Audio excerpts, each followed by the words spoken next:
everybody. Welcome back to Let's Talk About Something Else. It's good to see you. I hope you all had a wonderful Thanksgiving. And I'm super excited today to introduce my friend Liz Han of Pleasant Wealth, along with Jan is with us today, and Tracy will probably be chiming in a minute. So I just wanted to say hi and introduce you to my friend. Hi, Liz. Hello. Hey, speaking of Tracy, we'll go ahead Oh, and let here her she into this. comes. Here I am. We'll have one more intro. Hey, Tracy, I'm so glad you made it. Tracy, meet Liz. Hi, Liz. Nice to meet you. Hi, Tracy. Likewise. The robot's back again for a moment. Yeah, Oh, it'll be back with difficulties Tracy for just today. a little bit. So, from the intro, I imagine that you can tell that Liz might know a thing or two about money and finances. And Liz and I have known each other through a women's group that we belong to, Women's Impact. And she's always been so open and fun to talk to about finance. I never thought finance could be fun. So, Liz, you want to tell us just a little bit about what you do, why you do it, and how you got to doing it, and Sure. And then we'll just start firing away on the questions. Sure. Yeah. Well, it's great to be with you guys today. And as far as who I am, what do I do? I work with Pleasant Wealth, which is a family-owned business, not a big box firm.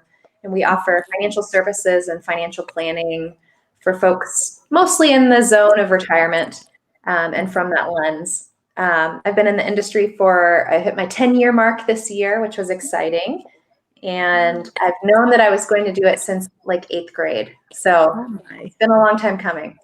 But intriguing. That's always an interesting thing to me, because I do spend a lot of time looking into like people's passions, what drives them, how people operate. So 8th grade, that's a very early age to identify like interest in something that is I think algebraically as involved, but then also like strategically involved as financial planning. So like, what was there like a scenario that triggered that, where you're just like helping people budget their lunch money, or like how did that work at that age that you identified that early? Yeah, well, okay. So I mentioned it's a family business. My dad's in the industry, and in my middle school years, I helped him a little bit around the office during the summer, just kind of like cleaning up and helping him organize and such. So that year of my 8th grade, I was doing a couple different projects, and he let me sit in on one meeting.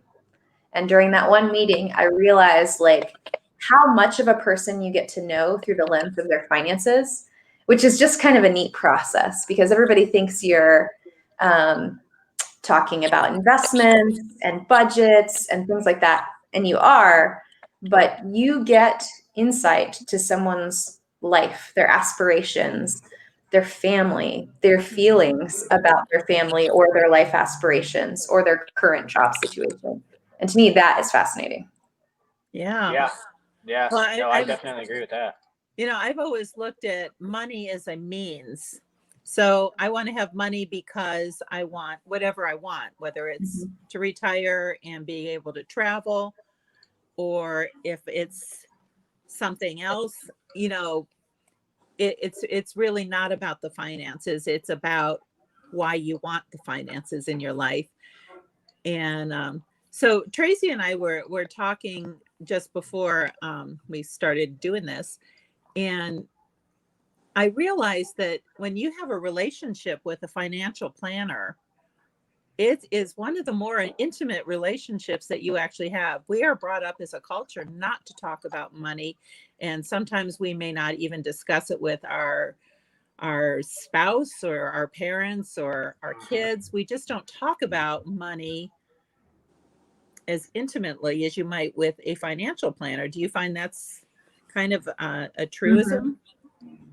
Yeah, I think socially, because we all make our own life choices, it puts us in different categories, for lack of a better word, with our finances. And we'll make different decisions throughout life that cause us to either be having an abundance of money or an abundance of income, and those could be two separate things, or not having as much money or not having as much income. And again, you might have someone who has a lot of income but not very much money saved, and you might have someone who has a lot saved but not very much income. And all of those pieces, all of those little nuances to our finances makes it difficult to relate to people in talking about, or making it normal to talk about what our money experience is. So I agree.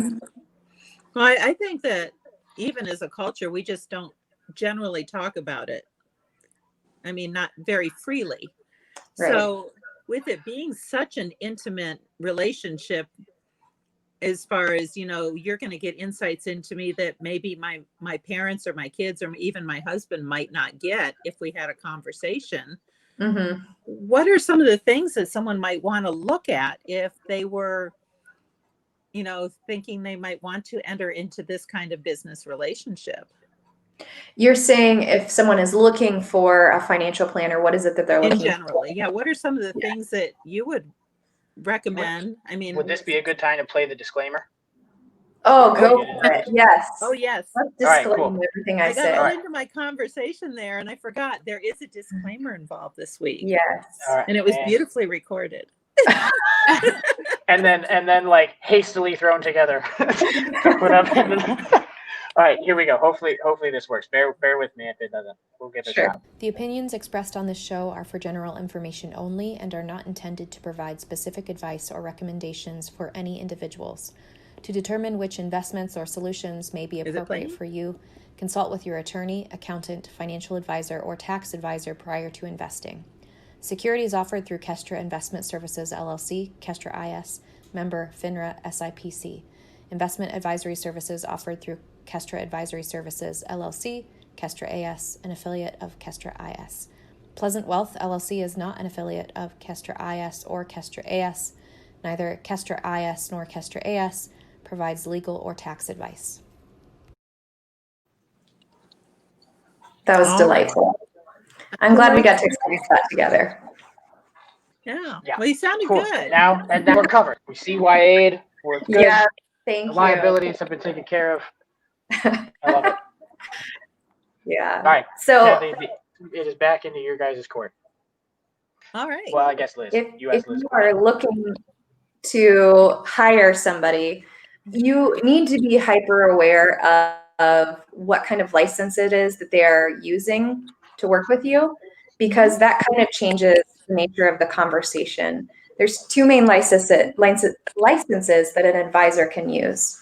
And one is a broker license where they're receiving a commission for every recommendation of product that they give you.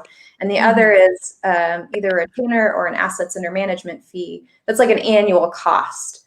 And so if you think about that, why it matters, and surprisingly, not everybody that comes to visit me for the first time asks me how I get paid. So often I have to bring it up. I wouldn't have even thought about it. Am I cutting you a check, or like, how does this work? Yeah. And so if the nature of the relationship is product oriented, that broker side of it, you need to be aware that your guard has to be up and you have to decide yes or no, I want this product, because the motivation of the advisor, is to sell you stuff just as much as the person at the beauty counter or I don't know, whatever sales position you have. It's a sales position and they want to sell you as much product as you can. So they are going to make investments sound fantastic and hopefully unbiased, or at least balanced in the process. But when you have somebody on retainer or have like an annual fee, or you cut them a check out of pocket, they are held to a different standard. They're not a salesperson. They are now a fiduciary. And as a fiduciary, you are legally required to act on the best interest of somebody else.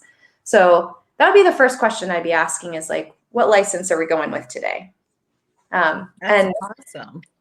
For an advisor like myself, I actually have both licenses, and sometimes one makes more sense than the other. Oftentimes I'm using the fiduciary license, but there are occasions where the broker license makes sense. So can I ask, just for clarification, in case someone wasn't aware, but a product might be a a mutual fund or a stock or uh, uh, oh gosh, what are IRAs and all those Yeah, things? you've got your lingo down. Yep. So those are all parts of it. And they would be either through the IRA or just through extra cash you have on hand, giving you ideas of what to purchase. Cool. So Well, I've already learned something new. there you go. And let's see. But I'm going to add one thing actually to your question. Sure. So I'm curious for each of you, like you've probably encountered, I'm not saying this is your current financial person, but you've encountered in networking circumstances, friends of the past coming out of the woodwork that have been in this field and have asked you. Yeah, there are big brands like that that are known for that type of thing. So on a gut level reaction, you probably know whether or not you trust that person. Mm-hmm. There's a lot of them that I like as people that I find to be nice people. But as soon as we start going down that road and we start talking about their business, Mm-hmm. I tend to put my guard up and I feel very defensive because, well, often, I'm not sitting in their office for one thing. We're sort of in a networking situation and they start saying, so tell me, what's your retirement plan? And I'm like, I don't want to talk about that right now. Do you have a financial planner? Well, Yeah. it feels a little oily sometimes. Yeah. And I think that's sales in and of itself, like the process of trying to get someone to work with you. Absolutely. What about you, Jan or Tracy? As far as That like level people reaction. reaching out in general, or Yeah. I definitely think like because I'm virtually a salesman, right? So like I encounter that a lot when I'm attempting to, convey the way that we use a mixture of design thinking and, and artificial intelligence technology to help somebody's business grow with a digital presence. So like when I am trying to talk to somebody and I know deep down that I genuinely have that person's best interest at heart, I found that the best way to determine whether or not you can trust the person, even if they're a person that's reached out to you from your past, I never base it off of my initial gut instinct. I always base it off of how many questions is that person willing to ask me and how long are they willing to listen to me talk before they try to sell me something. Interesting. How many questions are they going to ask me about what my needs are, what my concerns are, where my life is heading? Are they going to try to see my vision first, or are they just going to assume that they know what I need? Because if they assume that they know what I need, I know immediately that their motivation is monetarily focused. Interesting. That's a really good point. And sometimes I feel like that's kind of the approach that I get, being a person of a few more years than Jan. People are like, they approach me with, well, how's your retirement looking? And I'm like, I don't want to talk about retirement right now. Right. I'm not ready to quit. Yeah. Some of the most beneficial, because like outside of Apex and everything else, I do one-on-one coaching with people too. And so like one of the things that actually like really helped one of my personal coaching clients not too long ago is I told him, I was like, listen, I really feel like one of the reasons why you're not selling or you don't feel like you're performing well in your job is because you're not spending enough time listening. I was like, it's really counterintuitive at first, but I was like, if you spend time, like my dad always used to say, you can't sell a $50,000 ventilator on a 5-cent relationship. So you have to spend time building up that equity with that person to the point where you actually know what their concerns are, what their fears are, and really reverse engineer that relationship to where you can go out and make it genuine.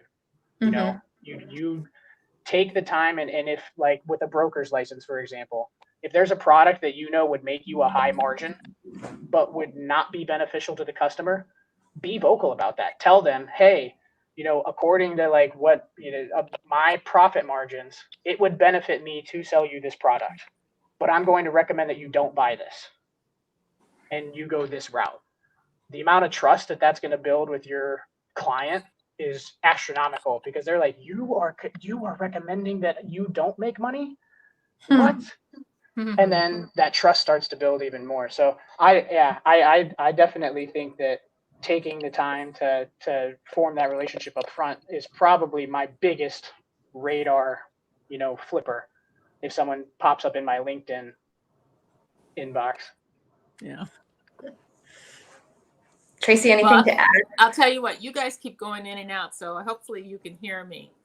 But I think you were asking, what approach, or do we work with anybody, or have we even thought about it? And from our standpoint here, paying off college loans and that, there's really no place to go except what you have in your 401k, and just keep hitting the college loans. And that's for one kid. Sure. Yeah.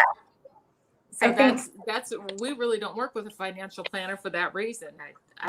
Is there any benefit to working with a financial planner when you're just focused on paying off debt? I think with each of those, like, you have to have that gut level connection with somebody. To your point, Jan, like, it might not be your initial first impression of somebody, but there is a chemistry that is formed between you and that advisor, and you have to have that chemistry to have the trust. And money becomes one of the most important things that we ever entrust someone with. And so you have to have that chemistry with them. And entering into a relationship where you don't have chemistry with them, well, it's not going to be long term, just naturally. It's not going to be happy. So it's not going to benefit you or them necessarily. So, or it might tilt the scale one way or another, but it's a toss up of who it truly benefits. And to your question, Tracy, when is it, like, a financial advisor, a financial planner, let me clarify that one. A financial planner is someone who looks at all different angles of your life. And so no matter what your priority of the moment is, whether it's paying off debt, or whether it's saving for retirement, or whether it's helping you with taxes or your estate, each of us have like these deep-seated thoughts of like something we're actually pretty scared about, but maybe we've never been able to vocalize because maybe it's never been asked in the right way that led us to the conclusion where we've been able to speak it out loud. But so that's why you need that chemistry to be able to actually speak the things that are deep within you that you need solved. And then the financial planner, they have such a distant look, like they're able to be unemotionally attached to your money and help you give some clarity to some different parts of it. So I do think it's valuable at any stage of life, but yeah. Absolutely. And another myth that you've helped bust, actually, and it's through relationship, you and a couple other financial people that I've gotten to know, again, building that relationship, is I always thought in order to use a financial planner or advisor, you had to have a ton of money already. I mean, if I was Mrs. Got Bucks, then I'd have a whole team of financial planners. But me, who's just sort of, well, I've worked for nonprofits all my life, so I'm not a rich woman. But until I was able to start building relationships and become more comfortable with the people I ultimately trust, I thought I'd have to have all this money. And really, it broke that barrier when my friend said to me, we can start with $25 a month if that's what you're comfortable with. It's better than $0. And even that little bit will grow. Certainly it's not going to turn into $1 million next year, but next year you will have more than you have now. And that was, and the fact that he was willing to sit down and talk to me at length, as I imagine you do with your clients as well, over my little $25 investment. And then together we were able to come up with a number that actually made sense for both of us. It was more than $25, but is what both of us, but I was comfortable with. It wasn't about what he was comfortable with. So that is something I would love the world to know is, there's so many so many opportunities out there to work with someone like yourself that can put them in a way better place, no matter where they think they are. Right.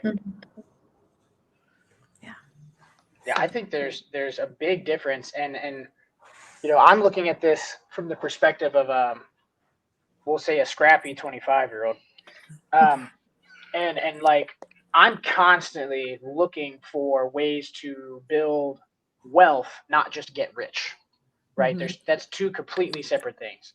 And so if there's anybody listening to this that's around my age, that 20, probably end of college, so we'll say like 23 to 30. This stage right here, this is really where like a financial foundation takes place and forms. So, a little bit earlier, more than likely, because you're signing up for loans and doing all that other stuff. But like you enter your career, you have your first 401k or Roth IRA or a traditional. I was lucky enough to be in the military where they forced me to have a thrift savings plan. And I also had an IRA and like all this other stuff because my dad is just beat it into my head as a kid. But like there's tools out there, like you have a savings account at a standard bank, big bank. It's like what, 0.025. I do almost as interest well or with something. my little piggy bank here. Right, exactly. You might as well just shove it in a mattress. This is not a good financial plan, I'm telling you. For some things, it just depends on what the goal is. But there's also there's tools out there, and there's different types of accounts. Like I have a high value savings account that's 2.8% because I have a bank that is all digital. They're FDIC insured, but they don't have physical locations. They partner with ATMs, so they're able to keep their operations costs super low and increase the interest that's given back to, people that keep their money there.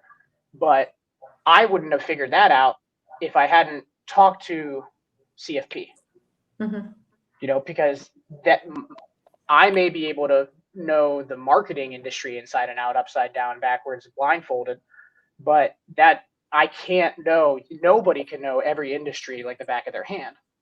Right. So taking the time early on to have those conversations, start building and getting, like my dad always told me as a kid, you want to get to the point where your money makes money. If you can get to the point where you have enough saved or you have enough invested that your money is now making enough money on a return that you could live off of that interest if you wanted to, that's the ultimate goal. But that doesn't happen if you're not aware of it and you don't start early with sometimes as little as $25 a month. Sure. Yeah. And I am on board with that because, if you can get started early, that's fantastic. But I fully recognize that people don't necessarily follow the traditional path of like getting started at a certain time, or maybe they do, and then a life event happens and they have to basically start from scratch and use all of their savings for a health event or something. And I know that conversation can feel pretty disheartening to someone middle-aged and be like, well, there goes my life, I missed my chance, or I'm going to have to work till I'm 100, or, whatever it is that people say. So for whoever is listening, like, if you're young, get started now because retirement's coming. Sure. If you're middle age and you hear that and you think, you kind of like roll your eyes because you're like, I'm already too far gone. Remember that life is always about priorities, always. And we can achieve almost anything we want to. It's just a matter of what we're willing to give up in order to get it. And so when it comes to financial priorities, it might be that you have this vision of retiring at age 55. Fine. What are you going to give up? Well, you're going to give up a lot in those years leading up to that so that you can save enough to get to that point. Or your vision might be that you have a large lake house or something. And that's fine. You might have to give up something else in order to get there. And I think that's also a place where a financial planner like myself could step in and help you think through, like, when you're quiet and you let yourself actually dream and get out of like the present day and think like, what makes your heart sing in life? What is it that at your best, at your truest self, you are the happiest, you're the most productive, and you add the most value to people's life? What is that? A financial planner can come in and say, okay, you want that? Well, you just have to do this, this, and this. Are you okay with that? Yes, let's get it going. And they'll know like the tips and tricks and strategies to get you where you want to be. And that might not be the standard American dream of 2-floor house, white picket fence, working from age 20 to 50 or 60, and then retiring at 65. Like, your life does not line up cookie cutter like that. So just recognizing that we're all on different journeys. And if we can understand who we are at our core and align with someone who we feel comfortable enough to start talking and working out some of these things that we truly want in life, that's when the relationship works really well.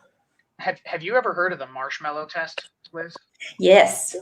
Yeah, that's I good. You haven't. just explain that entire principle, like the marshmallow test. So they tried to do all of these different psychological exams, right, to determine success in kids. They wanted to try to see if they could figure out a correlation between IQ and success, or EQ and success, or whatever else, and try to correlate it. And they were having a lot of trouble because IQ doesn't necessarily correlate with success in life, right? There's a lot of really, really intellectual people that are like the marginal members of society because they have the inability to apply, or they don't have a certain personality trait. And so the marshmallow test is given to children between a set age, right? And basically the entire premise is there's a single marshmallow in front of you. Person tells you, you can either eat that marshmallow, or I'll be back in 20 minutes and you'll get 2 marshmallows, right? And then they see how long that kid lasts before they either eat the marshmallow or they're able to justify waiting long enough to get double the amount of marshmallows 20 minutes later. And Oh. so that's exactly the same type of principle that Liz, explained there, is that ability to sacrifice current for future success.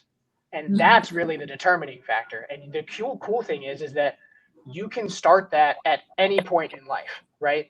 Me and my dad were just talking about this the other day, how long the human lifespan has extended since like the 1800s or the 1700s, 1600s.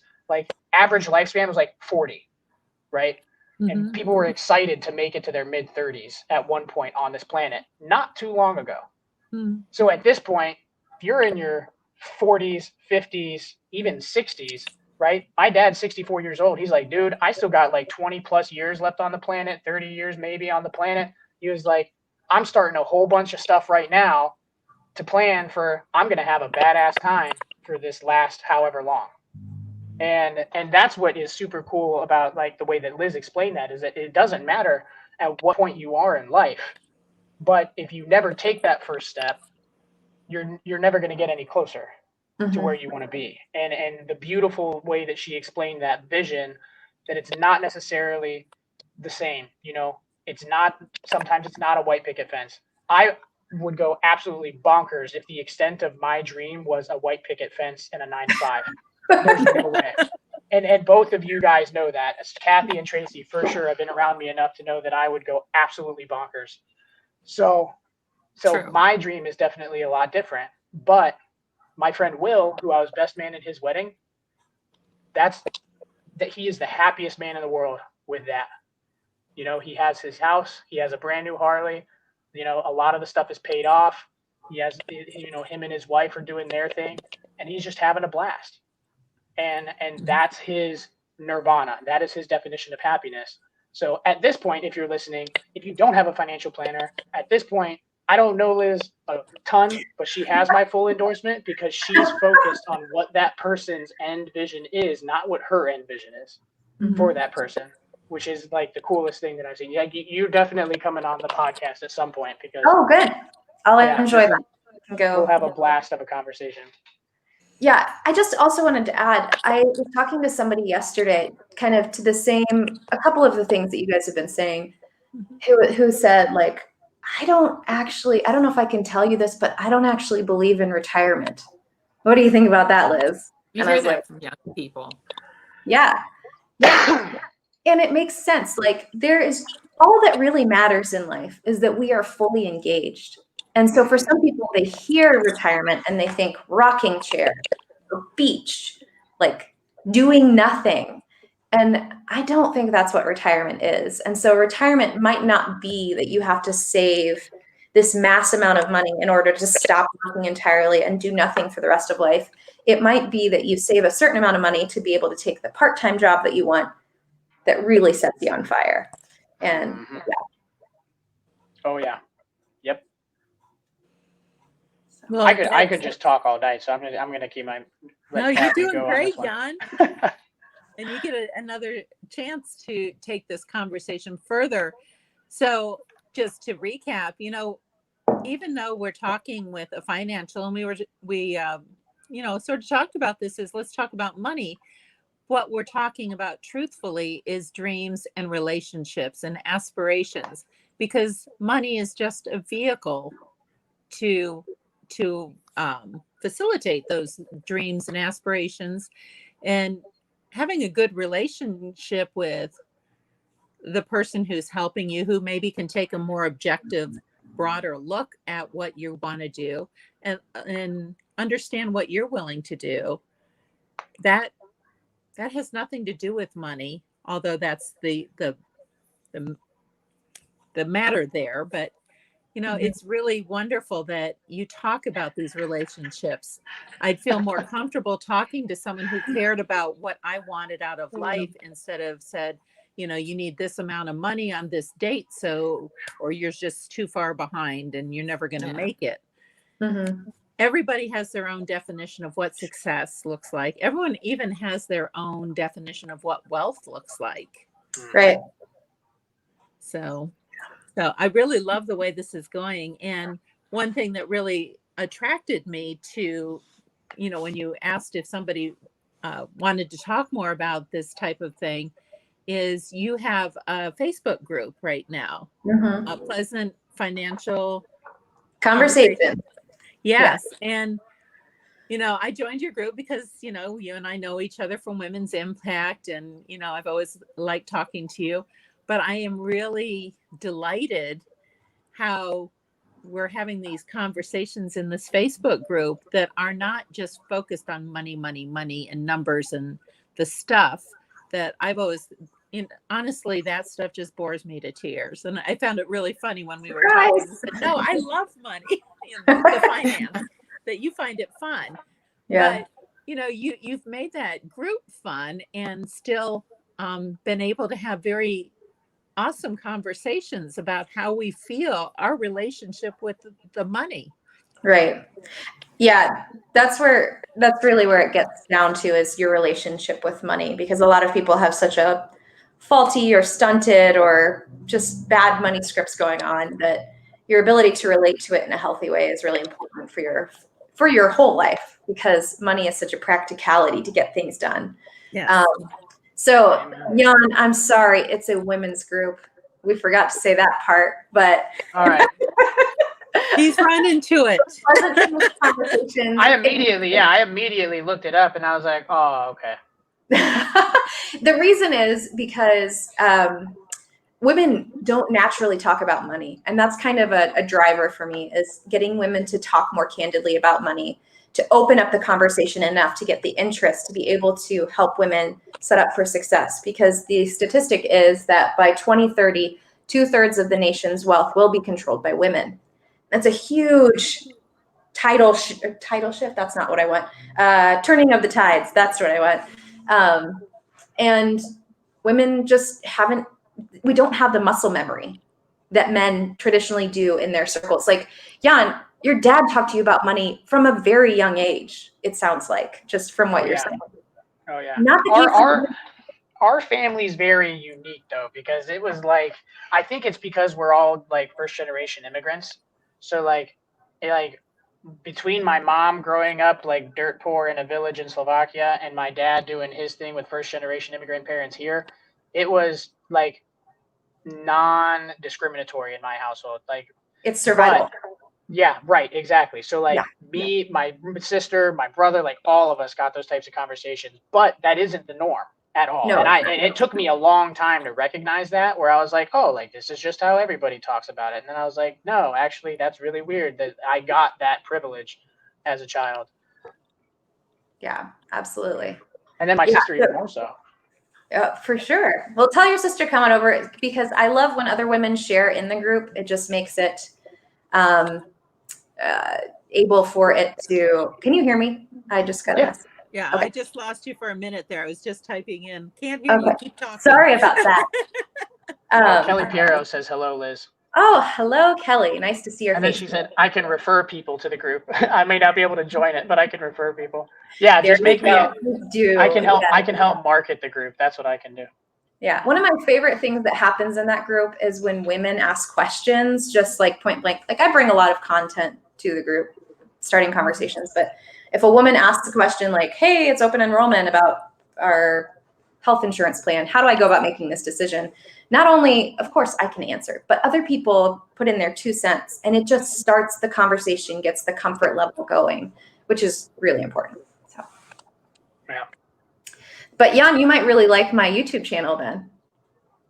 Yeah. It's I'll look at Pleasant it. Financial Conversations. That's non-discriminatory. What? Conversations.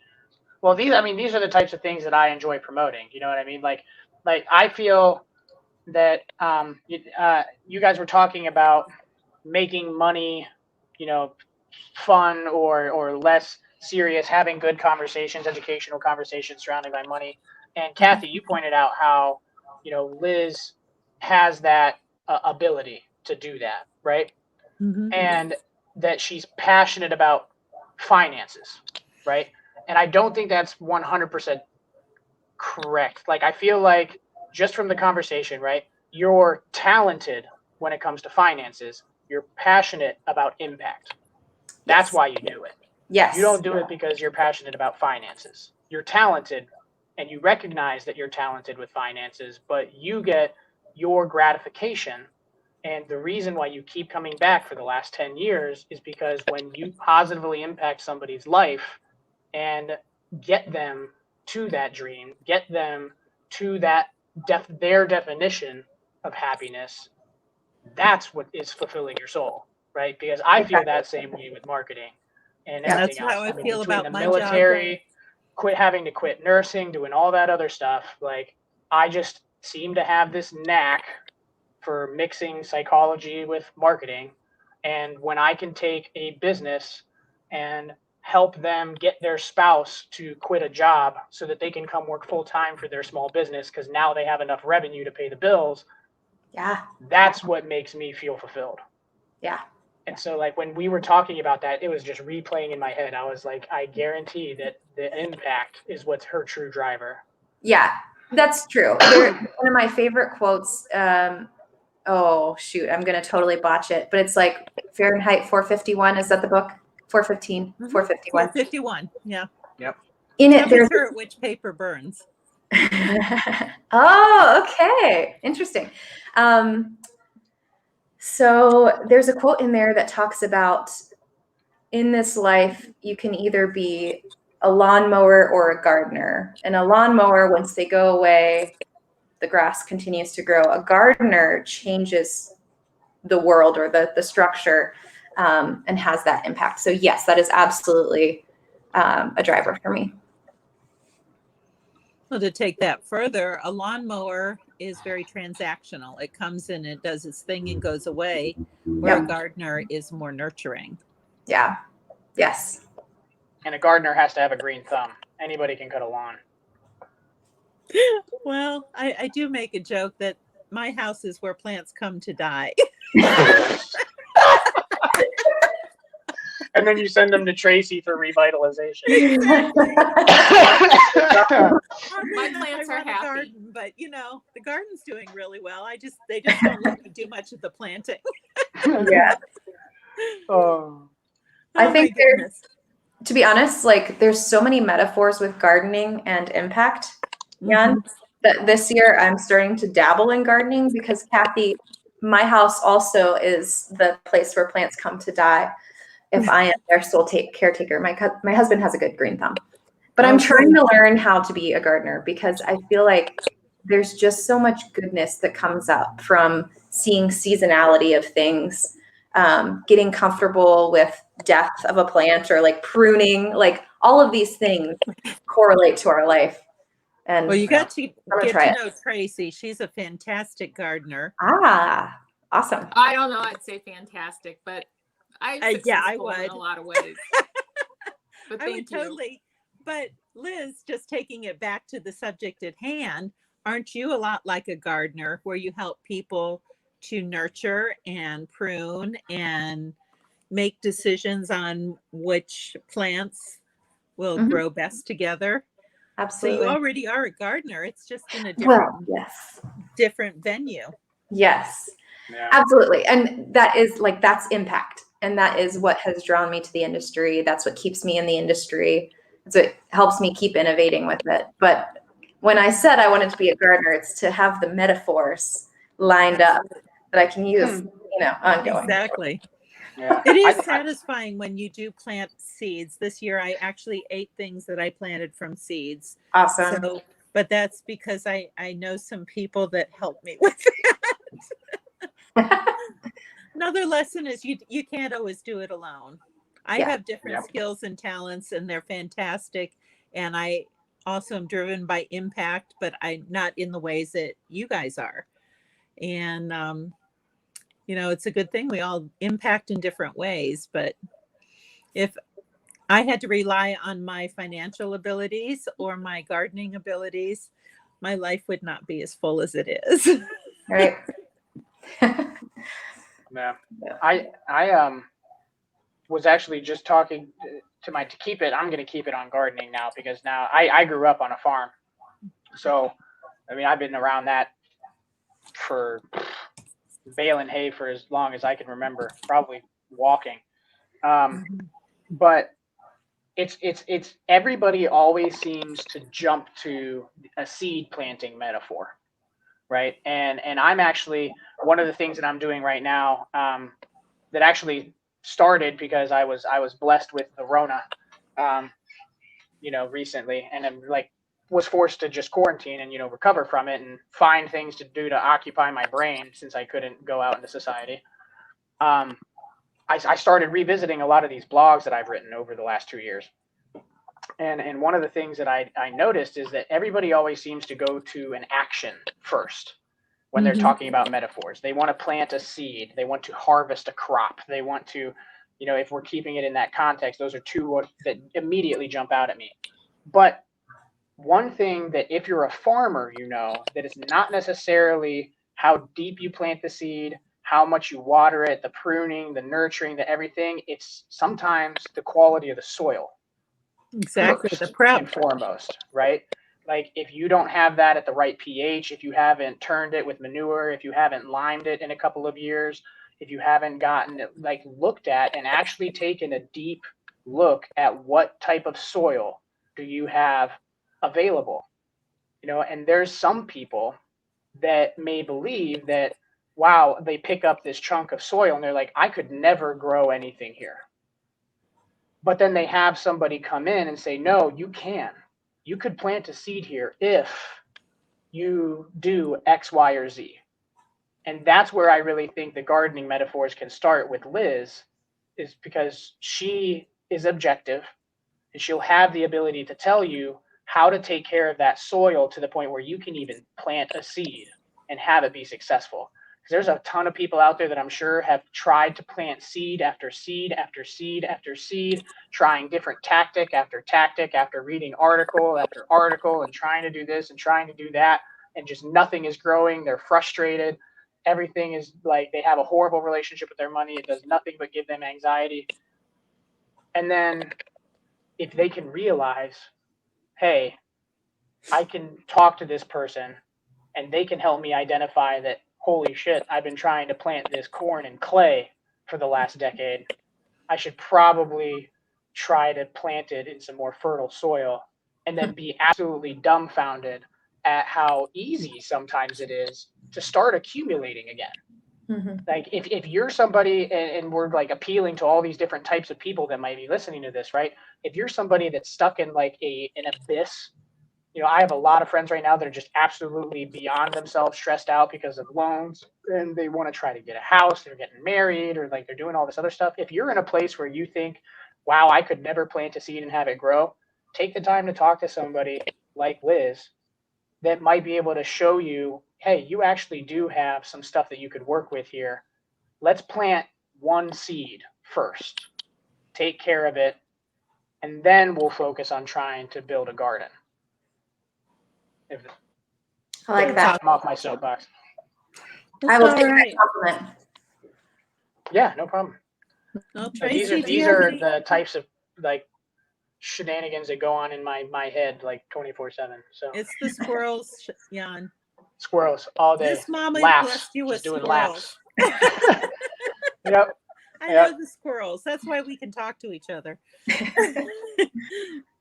So we've been talking quite a long time, and I thought this would be taking a whole financial tactic, but like so many things in life, money is just a piece of the puzzle. And thank you, Liz, for coming on today. We're really excited to have you, and I hope people will reach out to you. You're not hard to find.